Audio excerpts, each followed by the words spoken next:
nkubwire bro. Ngira kuvugisha Ndi kuvugisha. Bimeze bite se? bimeze gutya Ariko se tonde mubwira nyine. si ufite ikihe kibazo njye mfitanye gahunda nawe Nta gahunda dufitanye ariko twanayigirana. ibijyanye n'ibiki Ndi gushaka inzu rero. komeza uyishake Umva nyine umva ariko. hakoze urambaza iki wowe Ako sa mubyeyi wahagaze ukanyumva. umubyeyi na nakubyara Nturambye ariko uri umugabo wa mama wawe Ako se wamfashije ko nazengurutse ahantu hose inzu nayibuze n'ukuri. Wamfashije niba hari aho uyizi ukandangira. sawa rero Umva nyine. use mana yanjye mana nanga imyaka ugahura nayo uranshaka iki Ako se ngo kuri kwirukanka utari kunyumva. Ubu nawe ngiye kuguha amafaranga wabyumva. shyira ngaha Nose ndakwishyura ibintu utarakora. komeza uyishake rero Ariko yari kusayiba witonze. mana yanjye Yewe ntega amatwi unyumva. hano n'ahantu bashakisha inkuba ngo bari ngikubitisha sha None se nunkubitisha ngo byo nenge kukubwira ndabaye nkibikubwira. ushaka ibicere ku bundi Ndashaka inzu. Hari aho wayimbonera. komeza uyishake Ako sa mubyeyi watuje ukanyumva. shaka inzu hari aho wayimbonera hari aho wayibitse se Nyine ndi kwishakira. nimba ubwawe utakwiyubakira inzu uragira ngo ngenye kuvane he komeza Umva nyine ariko banza unyumve neza. unagushaka kamunani wakagabo Ngiye ndi gushaka inzu yo gukodesha. komeza uyishake nyine nakubujije se Hasi ugwamfashije nk'umuntu utemwe no karitsiye. nose wagenda gusa ko njye nawe turi buhure Ariko turahuye. nyuma yo guhura Nyine nimegira ngo None ndigenda. Uyu se wigenda boretse kugenda. mana yanjye Uragenda mfasha rwose urumva. sawa komeza wigirishwe ibyo bintu halo ni kuri polisi Wese kandi none ibintu nutangene. ndebera nk'ubu jya undeka ubu ngubu twarasobanukiwe ubu ngubu reka nze mpamagare None guhamagara polisi urumva ari umuti w'ikibazo. harya ngo urashaka inzu Ndashaka inzu ngewe. ushaka inzu imeze ite Ndashaka inzu y'ibyumba bitatu. Igimo amakaro mu nzu, dushe na toilette mu nzu n'igikoni mu nzu. ngaho bwira sore rayikubakira kuko numva inzu itabaho None se igihugu cyose yagwa birirwa bubaka amazu. komeza uyishakane Umva ariko se bayitonze. wamvagize nshaba sawa uranshaka iki Mfasha undangire ngenda kwishyura neza. njyewe reka mbikubwire ntabwo ndi umukomisiyoneri ariko niba ngiye gukora nk'umukomisiyoneri 5,000 mbere yuko nkurangira inzu 5 nyine Ubwo se ubuteka mutwe. ndagiye rero Uyu ariko se tuza. iki nyine Ndabona we turi buze no guhuza rega nubwo uri kwigira nabi. Turaza guhuza. nanjye ndi kubona tutaza guhuza rero uko wigira kose ntabwo turi buze guhuza ndagiye Ariko se uragenda gutyo ku musako musa. komusa Yes. okay none wongeye kugenda muri komusa Oya se ugenda mana yanjye nyumva neza. Sibyo ngereka ngusaba. Ndabona inzu ushobora kubona yifite rega. harya ngo urashaka inzu Yego. Irimo amakaro. ese wa mugabo ubana n'abantu bangahe ufite umugore Ntawe. ufite abavandimwe Ntabwo. hari abantu ubana nabo Ariko se kundi uri kunyinjira mu buzima kundangira inzu no kunyinjira mu buzima bihurira. none se uraba muri sare y'ibyumba bingana gutyo ushaka icyo wibana Ariko buri unabigenje neza wazize nkagwamo n'icyumba kimwe. cyo kumara iki njyaho nsanzwe mbase nkahashyirane Nyamara ushatse wabitekerezaho. ariko hari ahantu nzi wese yuzuye reka Wese none ariko se watuje. Nge nagusabye inzu y'ibyumba bitatu na saro irimo amakaro irimo dushe na toilette mu nzu n'igikoni none ukundangira toilette zo ndayimaze iki ufite akazi kangahe ku kwezi akazi nakwebye nibikureba icyo ufase ukundangira nka kwishyura wa muhungu wasanga ukora mu irondo ry'umwuga koko urumva wabona amafaranga yo kuriha 500 bya buri kwezi bitwaye ikizayo unyishyurira wa mugani umva umubwire rero ngiye gushaka abakiriya baba bakodesha inzu cyangwa bazigura yewe niyo twabona nabibibanze cyangwa amamodoka nubwo ntabyo dufite tugira nkaho tubifite wowe ushaka agapangu uri buhagarare umukiriya ndi bubone ndamuzana ugira nkaho uri nyiri igipangu ubu si igipangu si iki ngiki nakirwa njya kure ahubwo wowe cyazwa rubyo wa mugani wowe tuguma kuri kino gipangu ngiye ninza n'umukiriya ndagutelefona kwaje mwitabe nanjye kwaje mubwire ko ibintu byose ari kwaje umva rero sasa ikintu ngiye kukubwira wa muvandimwe uza n'umukiriya ufatika nuramukuzanye umutumbere gutyo urebe ubone ko nyine mubonamo imboni z'ubukire ntabwo nanjye ndi bujye gutegera mu bipangu by'amafite manda jya handi abaho akunda kuba ari imbyeyi nyine tu cyangwa zakaritsiye zikunda kuba ziri zuzuyemo amazi akodeshwa no kunda kuba hari abantu bashaka amazu ni wumva nanjye iki gipangu ubwo ariko amafaranga aza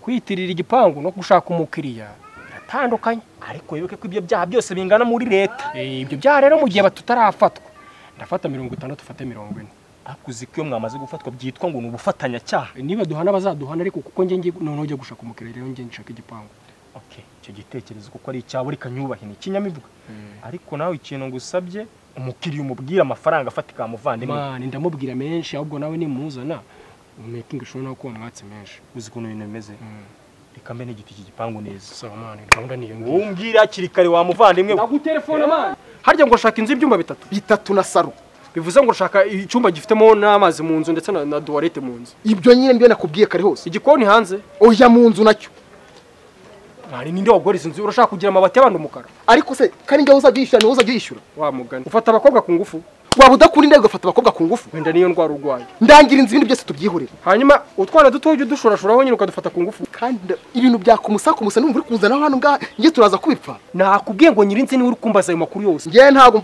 imbaraga mfite ntabwo zo gufata abakobwa ugafata abana ku ngufu ntacyo reka ubwo niba wafata ku ngufu ntacyo gusa ni njyewe ukeneye inzu cyangwa ni wowe ndayikenera ariko ibintu byose uri kumbwira ntabwo uri kubyumva iri bishakira iki ibintu byose nakohereje aho ngaho wabibonye arashaka inzu y'ibyumba 3 saro imwe dushe na toilette wikwirirwa wakunda kunya mu nzu mani ntubitinde toilette mu nzu n'igikoni mu nzu ubwo amabati yawe utayari witegura ko azajya bumukara vuba buri cyumweru nagakunda inda ariko umuntu w'umusore se mbona uhagaze gutya yaba atazigura kandi nakwiyamye no ikibazo si amafaranga niyo yaba ari miliyoni yayatanga niko yambwiye uzamfasha kuyishyura ariko sawa hari igipangu oya nta kibazo n'inzu yawe itarimo umuriro yawishyiriramo nta kibazo ubuki sawa reka muzane nagafata abantu ku ngufu mwana ariko ukuntu numvishije umuntu w'umusore ashobora no kuba ari kiremba reka mukuzanire iki tuza amano se ko dutari kandi reka nkubwira aho nyine mukwereke cyane gukubita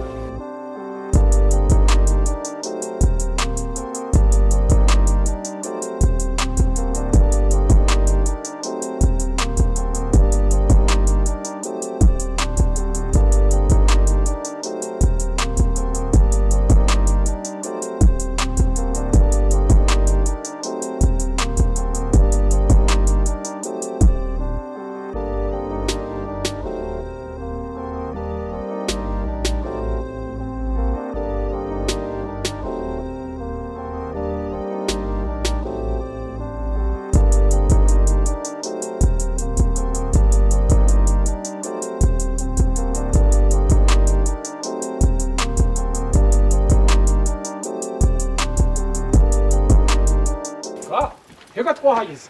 Bimeze bite umuhungu. Fresh Capone.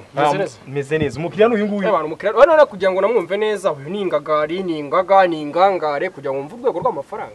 Kandi umuntu wawe nawe ukwiyamye wowe. Oya uyu nguyu muveho rwose. Ukiyama umuntu wawe wakurangiye hanga ntukajya wiyama umuntu nk'uyu nguyu. Umva nanjye nkubwire. Yego. Iyi nzu wallahi irimo amakaro, irimo amapave, irimo toilette mu nzu urituma mu birometero, amashanyarazi aramanuka. Umva wowe urakora icyo ushaka. Okay. Byumva nta kibazo. None ongeraho ko ifite pariseri urumva ifite ahantu banika imyenda ifite izuba ryihariye ritagera mu zindi ngo abarinzi hano nanjye wowe magambo yawe kunjya mu matwi buri kanya mbabara uceceke. Ahubwo sasa reka tujye mu mafaranga tuve mu magambo y'uyu nguyu. Ko hageze ufite iki kibazo?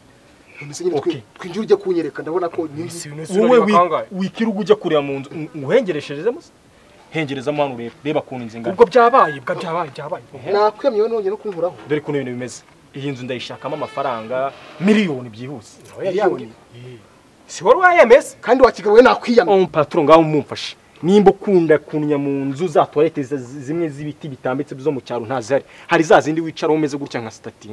Inzu rero urabona nayo miliyoni ni menshi kandi urabona ntabwo ndi kwishyura ukwezi kumwe nawe urabibona. Uzi ibyumba birimo miranzo. Wowe uzuva ngo urashaka ibyumba ngo bitatu mfite. Kunya mu nzu byongere urashaka kunya mu nzu mfite toilette ya kizungu ubwire ikahita isohora amazi wowe urashaka mfite n'inzu ifite ibyumba bitanu.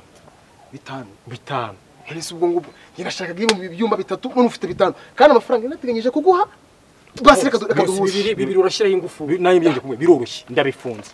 Urongera kuvuga wowe ndabifunga ibyumba. Okay kwanza amafaranga yashiranga miliyoni. Oya miliyoni nawe ni menshi rwose gabanya rwose miliyoni menshi reka ngohereze 400 basi. Akuse nawe wa munyarwanda we kuzi ko kubaka bivuna kuzi ko nawe uri no kuhengereza mu nzu utaranakodesha garuka wowe no kuvidura none utwarite zo mu nzu wanyijije umwobo w'umugabo witumaga dore umwobo urebamo none uje kuzajya wicara witume none nta muntu ntamenye naho byarengeye. Reka nkwerekera amafaranga nari bugiye mu nzu ni amafaranga 450 noneho. Ufite ibibazo byinshi nawe umva uzi ko ibintu bimeze nimba atari kubyumva gutanga ayo mafaranga mukomezanye ndashaka n'umuntu uza gutura mu nzu wanjye. 450 nkwishyura amezi 3 ubundi duturangizanye. 450 reka turebe byibuse kuko iyi nzu ngiye yari yanjye girumbi 700 byibuse ntabwo tubicirira. 700 ni menshi rwose gabanya 450 ntabwo niwe yarenze amafaranga kuko rwose ongeraho se garuka nuka gihengereza ibintu kutarakodesha. Wowe uvuga ngo ufite amafaranga ngaya nanjye nwereza inzu njye amafaranga ngenda yafite 500 ariko se wumve yuko ndakwishyura amezi 3. Komezanye umuntu ntacyo ubwo ngubwo niba amafaranga nari mfite yarayo ngayo kwishyura amezi 3 ubundi rwose ibisigaye nk'irwariza wenda bose wenda kugira ngo atanagora nawe uyu mukiriya namubonye ari umuntu w'inyangamagara ane n'itanu wenda ngiye nizo senkana ari kumpembo zigumisha nyine uzigumane ariko uyu mugabo urareba ibice ariko wowe watite inzu ni yawe warebye wakuzanye nawe wajya ngo umagare mu gipangu cyanjye reba wakuzanye ubundi kwanza okay mwana kamubwira bose wanjye n'ubundi nta gitima kibi kandi wabise kunwango we nawe nshiraho ibigambo byinshi cyane ane n'itanu bose ngiye senkana rebe ndamuhariye n'ubundi dusanzwe dukorana neza senkane ubwo senkane zari zawe ubwo nta kundi sasa wowe shashura kashi vuba vuba boss genda nigendeye kugira ngo umve ko nta gahunda mfite igose cyinsuye nyine okay naribi niburi bugende wenda nubona bikwiriye wenda uzame nk'agahumbe ariko nje nta ribi okay kashi ndeko nzakiriye boss ubwo nta ribi ngiye dusubira nyine tu okay urakoze ariko umunwa ujye ugaba yamureke umva uzajya uzana n'abandi bakira mfite n'izindi next hano simurangiye urakoze ngaho igendere bye okay wowe nawe ariko ntukajye userera n'abantu umuntu aguhaye inzu ageze iki mfite amapave mfite amazi mu nzu mfite ohereza amafaranga nawe wabazanya amagambo menshi nk'ura mugabo wakuzanya wajye umugabanya amagambo 07 kangahe 07 imibare kanyishyira mana uzajya uvuga amagambo amafaranga hari wakabaye wohereje shira ngaha miliyoni kuri kunuza nako ibihumbi byo bihumbi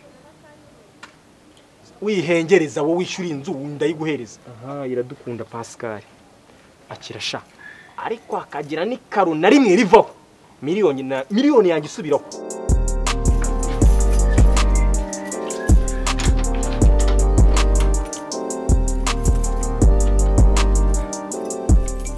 uyu mugabo mayi ifunguzo bingana gutya yamadukiya byari kumutwara iki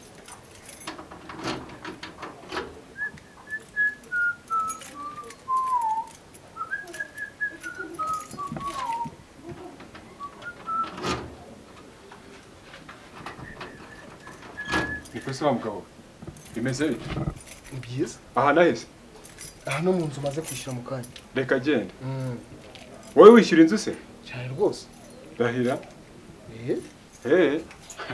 ko musigaye muzi gukodesha ngo afungura iwawe ako se ndafungura ubundi urabishinzwe cyane wowe nyine fungura gati wawe fungura iwawe tu nishyura amezi 3 we witonde ubu se ntago wabayobye ngo tukuyobere ubundi bamwanguye ibikisha bandi ariko sinzi simaze kwishyura umugabo dukubite nera ku irembo hariya wowe ndeba gutyo wowe nizo njwi rumaze kwishyura inzu injwi ntago arizo zishyura inzu ahubwo ikiri muri njye cyishyura inzu urumva reka ubu urayishyuye neza rwose urumva wayishyuye singize n'imfunguzo yazimaye zose umuntu wawe kuri inzoga yajya bagura n'icyo kurya mu mwasize ku manywa y'ihango unsindishije ku manywa urareba ugasanga nasinze ngewe ndaba umusinzi umva nkwiyame utonya kumwe ngo nasinze ngende muzima akuswe mu nk'abatasigura ahubwo uba wanyweye imvumbano wanyweye amabyi wanyweye ibiki iyi nzu maze kuyishyura ibihumbi 450 nyishyura amezi 3 ngaho fungura iwawe nakojeje ngo ushinzwe iki mu mudugudu umuryango wawe hafungure bari umuryango wawe oya hafungure nta kibazo urashaka kwinjiramo se ujye kureba wa mugabo wanze kuza n'urwenya hano koko ubu ni wayobye urebye usanga ngende igicucu kubye nyoberwa ibintu nakoze